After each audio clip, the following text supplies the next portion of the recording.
think this is a session as the tradition of our conference, which prepare everybody to get your manuscript ready for the consideration of publications. I think for young researchers, this could be a typical experience sharing from my side.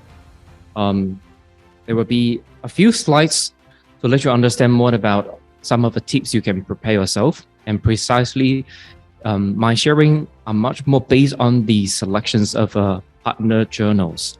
As this round of the conference, we are partnered with the 6 journals, and I identify some of the patterns for you guys to go through and be paying attention to. And this is just the collections of journals. You may probably find it on the website. If you find these publishers, you may find all of the journals are Taylor and Francis journal. These are very obvious. I'm not very sure how many of you guys are very familiarized with these publishers. Taylor and Francis is one of the dominant publishers globally. And another, like last round, we do have partnership with Elsevier and other publishers. So if you understand this is a patterns of the potential paper venues or place where you can get your publication done, you have to understand more about the particular patterns of the publication by Taylor Francis. I also would like to share with the 4 A's. 4 A's is actually the very important principle for whoever intend to do publications. M's, audience, awareness, and articulations as well. We always come up with our objective and goals of the research. Whether this particular goal and research objective are aligned with the interest of the journal. This is also a very important starting point for you to do it. I may probably ask a very simple question. When you do a research, do you find your potential journal, or you just do your paper first? Then you find the journal where you can submit to. Which way you are doing? The first way or the second way? The first way. Second. How about the rest? Do you guys finish writing first, and then you search for more, let's say, opportunities, and then you submit your works to the journal? Or you find this is your research objective or research aim, and you identify some of the potential journals. With that, you're able to study the patterns publication of the journal, and you're much more familiarized with the requirement of the journal. Then you start to write. Which way you are doing? Correct. This could be my recommendation as well. Please go through this so-called literature. This process of collecting literatures may allow you to identify the potential journals where can accept your articles. So this is actually recommended by many of my publisher friends. And I myself also do the same thing where I can publish my papers by those good journals as well. After understanding this, you also have to get yourself to be ready, know about the audience precisely. If you're talking about academic papers, you cannot consider those maybe ordinary peer-reviewed journals, or maybe even it is a very magazine type of content venues. So probably this is another area, awareness as well. I will go through this maybe in specific. When we talk about the aim of the research, we will definitely starting with personal interest or maybe your career pursuit. For instance, you want to obtain your associate professorship or professorship.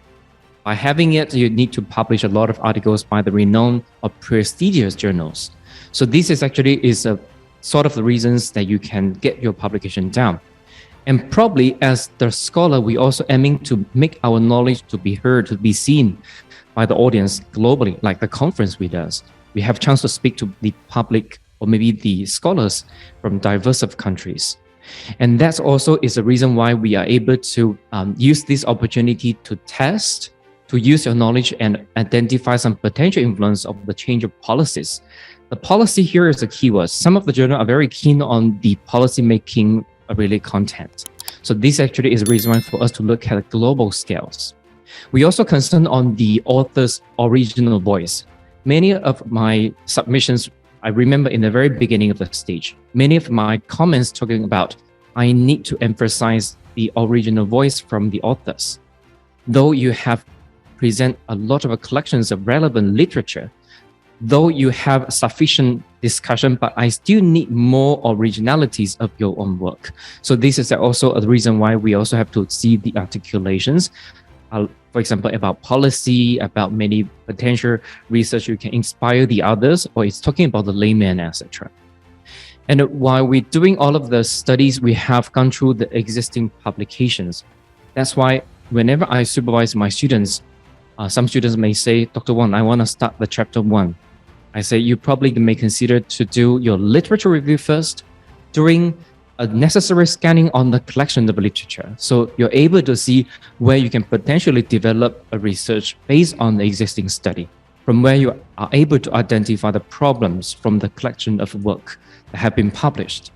At the same time, you're able to see some of the trend or some of the particular disciplines people heavily discuss. For instance, if you go to Taylor and Francis, I'm not very sure how many of you guys go to the Taylor Francis search engine. If you go to the Taylor Francis search engine, type your keywords, you will probably see the existing publications. Go through them and find the patterns of existing publication from where you're able to see you can address something which is different from the existing studies. And this may also potentially bring some of the debates that is also a venue for you to register your own original content in the current format as well.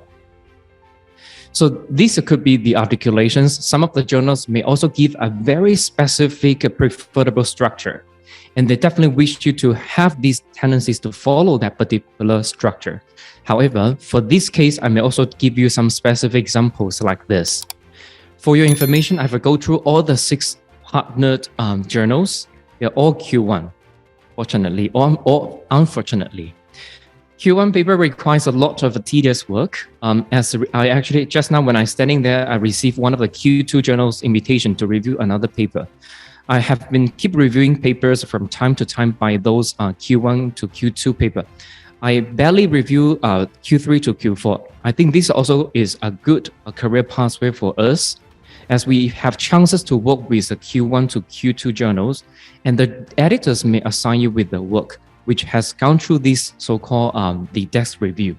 After this, as the editor, they may assign the right reviewers. So I myself, as a very fortunate scholar, have chance to review diverse of submissions because I'm in the pool of these so-called reviewers. And that's also the reason why we also have to understand the particular journal's preference, even though we are reviewer or as editor. By understanding the specific journal's aim and scope is always my first job. Firstly, I always go to the website, because just now I asked you, probably you go to the process of doing your own writing, complete manuscript, and then you find the best destination of publications. But for me, I probably will go through this website of this journal and look at the aim and the scope. Some of the journals, they will be very specific. I experienced once. There is one journal, they say that if your submission contains the following 3 theories, we will just reject your paper. So they actually very clear and concise and inform the potential authors what we want and what we do not want. So if some of the journals, they do not spell out this content for readers, you are required to read through like this. For instance, for this journal, they say that it published relevant media-related studies in Asia, like freedom, ethics, working condition, ownership, campus press, community press, corporate media, alternative media, literacy, language, and culture of impunity. So these are the keywords you have to bear in mind. While you decide, I believe TIIKM may approach you, what is your preferable journal? Where is the desired journal you wanted to publish your own work? Firstly, please go to the site. It probably may give you a sense of a connection between their journal and your articles. This could be the first step. You are definitely prepare your submissions. For this case, they're also having a highlight in green color, community-based, country-based, and comparative. Meaning that if it is a small-scale observations, it probably will be rejected. It needs certain scales, such as community and countries specific, or can be a comparative study as well. And this is one of them. And the other journal that we are collaborating with is also under the Taylor Francis Q1 in SSCI, Asia Journal of Communication, AJC, is also a very renowned journal. They also highlight, I use red color, Asia focus and perspective from the region. They also want Asia Pacific region among Asian communities and the world to a wider international audiences. So this actually gives you a sense that if your paper align with this particular aim and scope, potentially your paper could be considered for review purpose. I can tell you, if your paper go through this review process, you already secure half chance, 50 and 50. If your paper even have no chance to send out for review, it's 100% fail. But for my own experience, I experienced once, I submit one of the journal to a Q4 paper first. I think, okay, this just a very short, I don't write 10,000 words. So I targeting those journal which accepting maybe the article between 6,000 words to 8,000 words. So I didn't try some of Q1. So I tried Q4. And the content and M is very tailored. From my knowledge, I understand. I see it shouldn't be a problem. I can publish in this Q4. But ultimately, it's desk rejection. And these desk rejection give me a reminder, why don't you consider something? Of course, they may give you recommendations. But for myself, I think, okay, I may just try another one because I go through the process and collect all the literatures. While we collect literatures, I do have identified some of the potential venue for me to publish. So I go to the second one, which is Q1. I just see, finger crossed, and try to submit the Q1, see whether I can accept it. After quite long time, it is published by the Q1 paper, but after a few rounds of corrections. But this is a very valuable experience, meaning that you can target those Q1 first. Now, because that was at maybe my early stage, I always go to maybe Q4 first. I discovered that it's better for us to start from Q1. You probably can start with the Q1, and then when the Q1 paper rejected, you can consider other Q1. There are several other Q1s still can consider. Like another case, I published with a Q2 paper, and I just simply pass up to the Q2 paper and also turn into an acceptance. But for social science and humanities, it takes quite lengthy process. And for my experience, the longest experience is 1 year. I'm not sure how about you guys. It's quite a long time of waiting. And that's why for us, we always write a lot of manuscript and submit to different journals and waiting. You know what I do usually when I go to office? The first job to do is open my computer and log in my account, see the status. What status are they? Because I probably may submit a few articles to different journals. If you see, okay, send out to review, in review, even the different journal have a different way to indicate the stages. For example, one of my current submission to one of the Q1 journal, they say that is awaiting reviewing score. Another paper I'm waiting by the Q2 paper in review. So these are the pleasant words once you submit to the journal, meaning that the editor are happy with their work. They send out for line review. So this actually is a good sign. At least I have a chance to publish 50 and 50. Of course, there are some other journals there are some other tips I would like to share with you all. Because this run TIIKM partner with all Taylor & Francis. Taylor & Francis is the journal I found they provide a lot of online service. For example, they have the author service and also the editing service. I'm also very not sure how many of you guys submit your paper for the editing service by this type of platform before. It charges very high. You do. How will you find the experience? Editing service? Charge a lot? Yeah. Actually, this is also approved for the editors that, okay, these authors have gone through the service that we provide. At least we have no issues of language.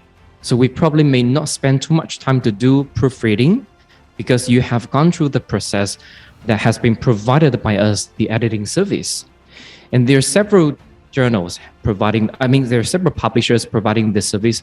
Taylor & Francis is just one of them. So fortunately, this round TIIKM partner with these Taylor & Francis journals, you probably may consider to go to this editing service.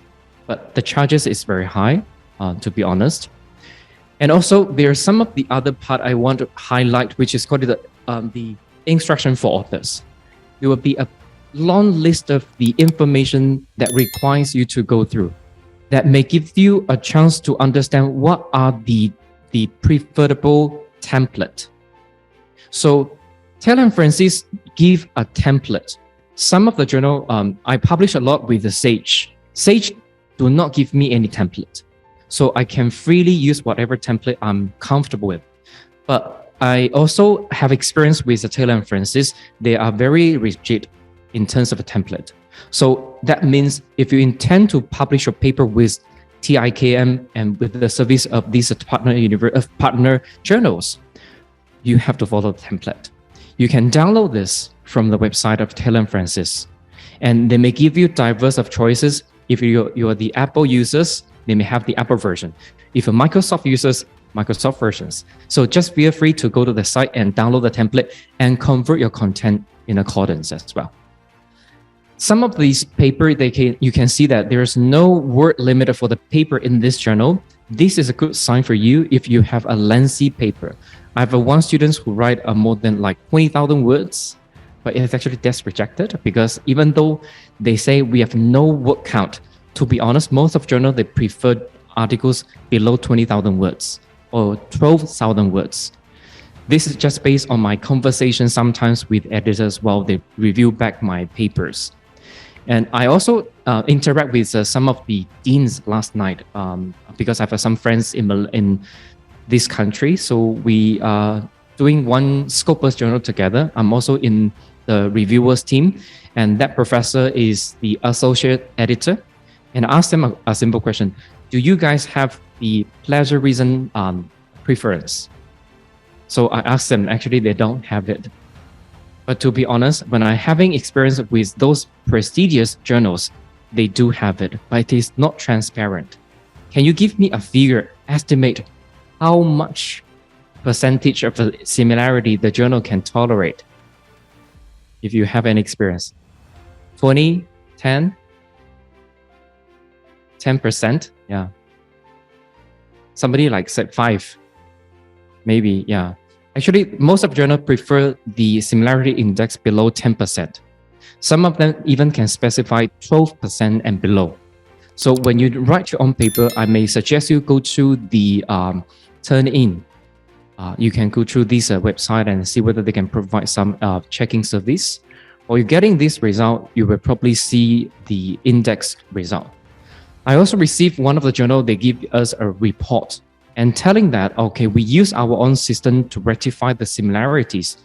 It is similar to Turn-In, but I realized that they have their own system to rectify the similarities. But coincidentally, there are some of the things are similar as Turn-In and some of them are omitted. So we can still rely on the service provided by the Turn-In because I understand in most of the university, we subscribe the service by Turn-In. So I believe you have your lecture account, so you can enjoy the service of Turn-In. Then you can set those kind of index for your information. And this is actually the template. I don't have this full screen, but you will definitely download this Word file.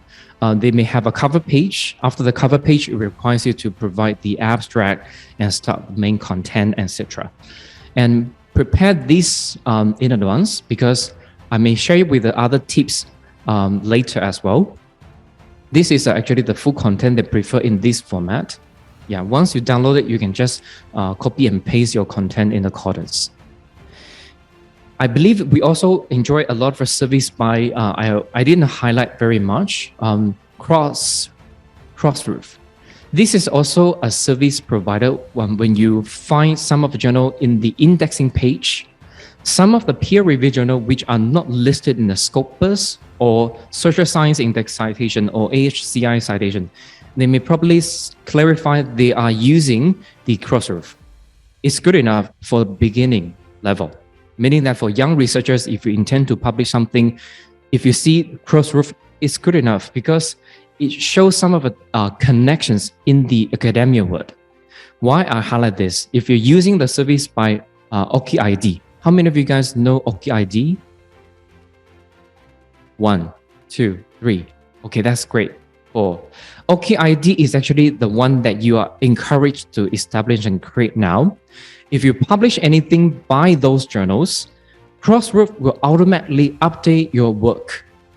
Means that the journal once publish your own work, your own OKID will be updated by the system itself. You no need to do anything. So this is a proof that this is a very good journal. So this is just some of the sharing from my side. Of course, Turnitin is a tool as I recommended. Some of the maybe checklists, you can do it. I mentioned about OKID. I even encourage all my undergraduate students to have their own OKIDs. And for my master degree students, it's compulsory for them to have their own OKIDs because for my university, it is a condition very clear for them. If you intend to graduate from our own program, you have to get a publication down. If you don't publish, you cannot get your certificate. So it's a trend now, most of the universities in Asia putting this as a condition that drive us to be much more dedicated on publication. From where we're able to come up with this type of workshop.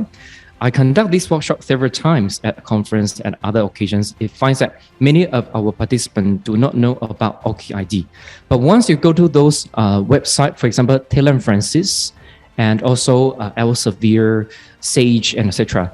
While you are logged in, you can actually see there is any laser or not. Let me see. No laser. Okay, so sorry. So anyhow, there is a one box. Actually, there is a one box. I think I highlighted somewhere. Yeah, I highlighted. There is a one. I use a red box to circle. There is a one OKID, meaning that these journal prefer the potential authors to create your own OKID. While you have your list of authors, you may consider how about my co-authors. Don't worry, while you submit your own work to the system, they will allow you to easily identify the co-authors by keying their OKID. So that's the reason why I always recommend students and colleagues to create your own OKID. While we work together, while we submit your work, you can go to the so-called the backstage and key in OKID. Automatically, all the affiliations and author informations are connected with your submissions. So that's why it is become it's kind of a connected word. Clarity Analytics also merged the service of problems. I'm not sure how many of you guys heard about the words of problems. Problems, okay, that's great. Problems is actually the site previously monitor your own Web of Science performance, including your publications as well as review service. In the global scenario, they actually measure your review service. If you review more, you will carry more marks. So they actually list all these reviewers globally who review more work in a constructive way that journal appreciate. So Pablo was a service has been merged under the Web of Science. This means that while you have your own Scopus ID, OKID, and Web of Science ID, all information are connected by the system. So you can see how important for us to establish those informations from the online world. It's a communication, but we can never neglecting the computer communication. They are able to communicate internally while we're having our own identities. So for Scopus IDs, we no need to create it. If you publish anything by these few journals, they are also Scopus. If they're Q1, they are Scopus usually. So you can also create your own Scopus ID. Pablon also has connected with the Clarity Analytics Web of Science ID that is not also created by any author. So these two important author IDs are created by the system if you're able to publish your own papers by the two systems, Scopus or Web of Science. But we can create it on our own OKID, can link to these two platforms, meaning that once you start to do publications, your own OKIDs need your own manual operation to connect your own ID to these two defaulted IDs. Am I making you guys a little bit confusing? Not really. Okay, hopefully it's not that difficult. So this actually is all the tricky games. Why I mentioned this? Because when I work as editor for some of the journals, my first job actually is go to the author's OKID first. I will go to his or her stage and see what is his or her past work and how his or her qualifications and membership or professional body informations, visiting professorship, and etc. And some of the journals, I was lately invited by another journal. Maybe it's not right to tell the journal title to be the associate editor. They asked us to create another type of ID under Loop, LOOP. So it's another type of identity as a scholar to construct. So we cannot get away from constructing our own identity, but the most important thing is to get our own work to be published. Otherwise, even though you create your own identity, your ID, there's nothing to be displayed. So as editor, if I have no content to refer, I may have certain hesitations, to be honest. So I will see how you promote your own work. Some of the journal, they are required authors to use Twitter to tweet your publications, because they may also monitor the metrics. The metrics of popularity is something matters for the journal. They can increase the impact factors. So that's why people also encourage to use social media to promote your own work, from where you are able to secure citation. This is another game of this publication. If the journal intend to publish your own work, I as editor, I have to see how many chances I can secure citation from this publication. So this is a game of publication as well. If I see the good record from your own OK ID, I potentially see you are good author for my journal. I can secure a chance for you, a space for you, because you show the quality as a good researcher. With that, I may give you a chance to send out for review. And even as editor, we have a chance to select reviewers. If some reviewers are the friends networks, so we know someone a lenient reviewer, somebody a killer reviewer. I can let you know I'm a killer reviewer.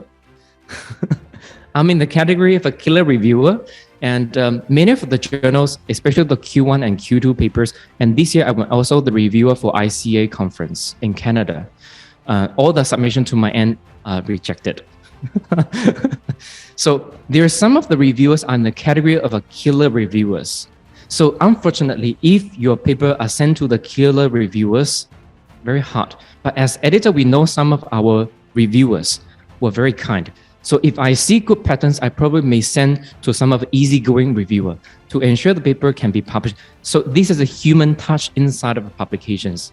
We do see this as actually a little bit human touch in the process of in the process of publication. And of course, some of the journals, they may have a second round of a review and etc. We may invite different reviewer. And for myself, whenever I were invited by the Q1, Q2 journals, I would declare I'm interested to do another round of a review. So usually, if I suggest the editor to do major correction, I will also clarify I'm okay to review the submission for another time. But journal may also give the reviewers a chance to reject the second round of review. So they may go through another review to review again. So that's why there's uncertainties inside of the publication process. With this, I can say publication is not an easy process, but the game of this publication become more and more diversified. Lately, I was invited to be the associate editor, and they give me a task. You have to identify 25 potential authors. You know why? Because this is open access journal, but they are in the good ranking. It's a Scopus and Web of Science journal. But these are chargeable service, meaning that these give also a higher chances to publish their own work. And this is another type of game. But all these Taylor Francis, I can tell you, they are not an easy journal. So they have a very typical process of publication as what I described earlier. So prepare yourself and ensure your manuscript reach those standards. And the best way to do it is also, I have two recommendations as well. Number one, go to the most cited work. Because journal always wish to have a more citation. With that, they are able to increase the index, the impact factors. So that's why you can go to the most cited work.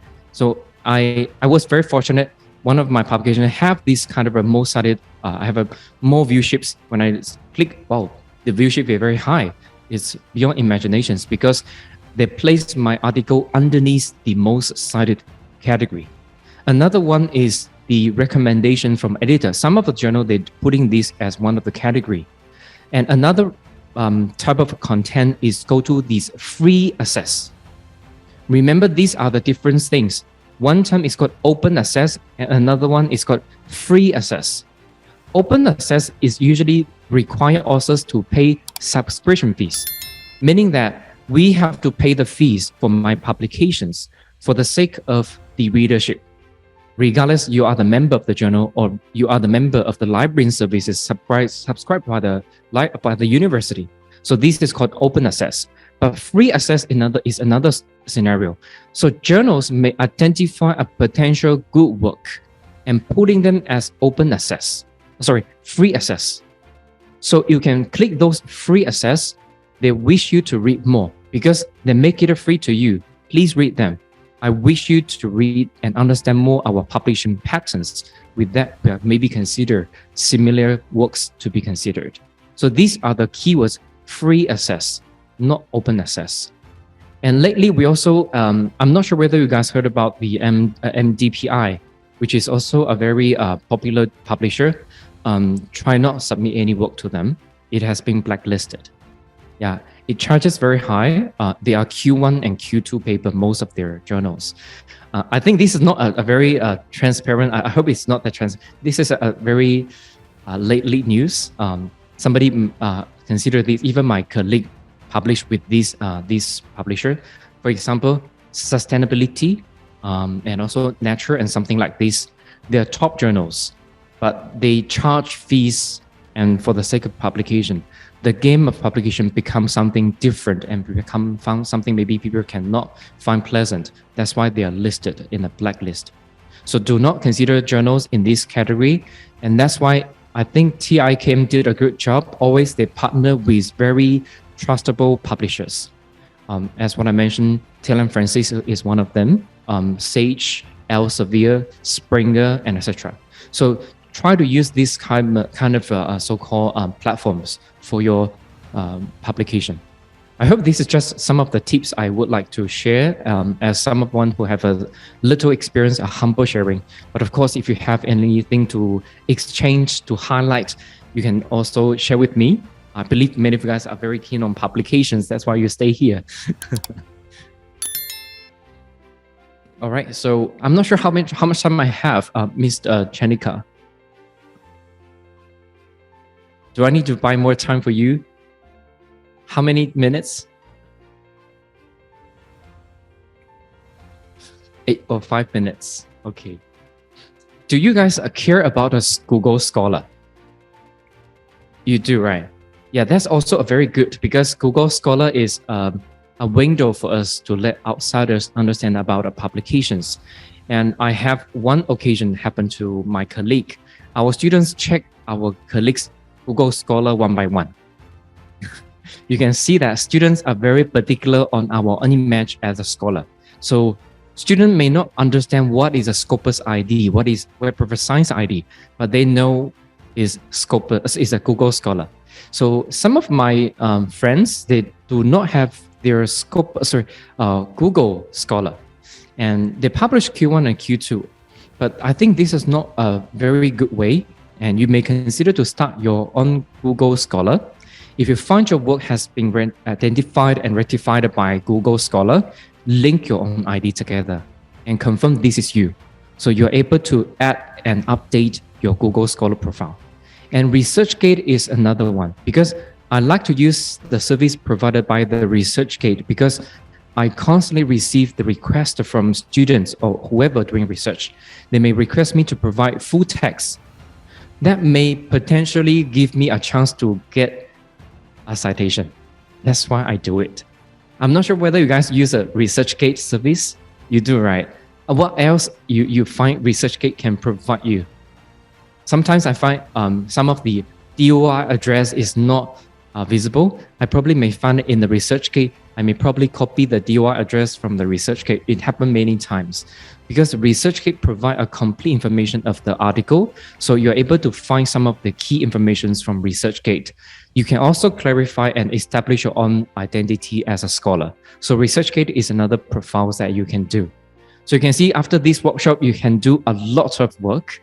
Go to the OKID, start your own page to do your ResearchGate profiles, clarify the connections between Google Scholar and your own profile. So there are numerous things you can do with this. You can see I didn't share some of the things about manuscript because this is hardly to be trained because we know our own discipline perfectly and well. That's why I cannot supervise or help anyone because as individual, your research areas may be different from mine. So I cannot help on much of the content. But most importantly, if you understand the particular journal's preference, you can see some of the trend as what I mentioned. Some of the journal, for example, TIIKM, this is one of the theory, that blacklist the theory. They don't want the theory any longer because it's outdated. So it gives us a sense that we have to update our knowledge by understanding publication patterns. So theory is one of them.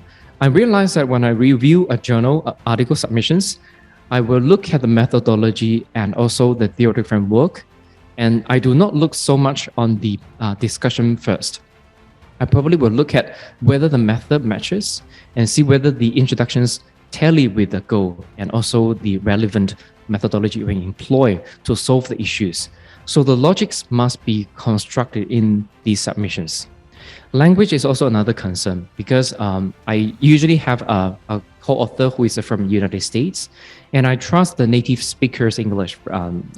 That's why I always have this kind of a support. I do have another team who collaborating with, who are able to help me go through this proofreading process. Though sometimes I'm confident about my written English, but to be honest, they can help you to leverage your own work quality. So probably you can consider to have a team of work. In the past many years, I always work alone, writing papers, doing chapter writings all by myself. And gradually I realized that we can have a team and we may share works and we may have different people to safeguard our work, especially the quality control in the team itself. So I hope this could be a motivation to all of you to have a research team. I have my staff to attend all the publishing workshop. I found there's one obvious message from the trainers. You need to form a team internally or even beyond your department or faculties or interdisciplinary, cross-disciplinary, across university. As editor, to be honest, there is another hidden tips I can share with you. Different nationality may help. So that's why whenever I work together with my co-authors, they are usually coming from different countries or different side of the world. So I'm representing Asia, so maybe I probably collaborate with my American professor friends. So that maybe become assurance for myself to get my publication down. Because journal may have another hidden rule that is in the issue, they probably may target how many countries and nationalities. I think I tell so much secret today. These are the things that we may not publicly talk about it, but I hope my purpose is to give you guys some of the tips to motivate yourself to make your further step for publication. And hopefully this is helpful for all of you. Yeah, I think I already buy 5 minutes time for the company. Okay, thank you very much.